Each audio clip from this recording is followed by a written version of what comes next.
আওয়ামী লীগকে ফেরাতে সমঝোতা করতে ছাত্রনেতাদের উপরে চাপ দেওয়ার অভিযোগ করেছেন জাতীয় নাগরিক পার্টির দক্ষিণাঞ্চলের মুখ্য সংগঠক হাসনাত আব্দুল্লাহ। বৃহস্পতিবার রাতে সামাজিক যোগাযোগ মাধ্যম ফেসবুকে দেওয়া পোস্টে তিনি এই অভিযোগ করেন। তিনি বলেন, ফেসবুকে নিজের ভেরিফাইড পেজের অ্যাকাউন্টে দেয়া দুটো পোস্টে এই নিয়ে লেখেন তিনি এবং বলেন, হাসনাত লিখেছেন, গত 11 মার্চ দুপুর 2:30টায় তিনি সহ আরও 2 জনের কাছে ক্যান্টনমেন্ট থেকে আওয়ামী লীগকে রিফাইন্ড করার পরিকল্পনা উপস্থাপন করা হয়। আসন সমঝোতার মাধ্যমে এই পরিকল্পনা মেনে নিতে বলা হয় তাদের।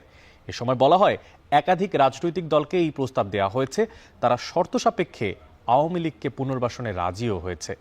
জুলাই আন্দোলনের অন্যতম এই সংগঠক ফেসবুকে আরও লিখেছেন, এপ্রিল মে থেকে শেখ পরিবারের অপরাধ স্বীকার করবে এবং হাসিনাকে অস্বীকার করবে তারা, এবং বঙ্গবন্ধুর আওয়ামী লীগ করবে এমন প্রতিশ্রুতি নিয়ে জনগণের সামনে হাজির হবে এই রিফাইন্ড আওয়ামী লীগ।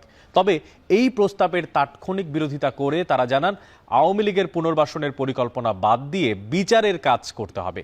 জাতীয় নির্বাচন আওয়ামী লীগ ছাড়া ইনক্লুসিভ হবে না বলেও তাদের জানানো হয় ওই আলোচনায়। এ সময় তারা বলেন, আওয়ামী লীগকে ফেরাতে হলে তাদের লাশের ওপর দিয়ে ফেরাতে হবে।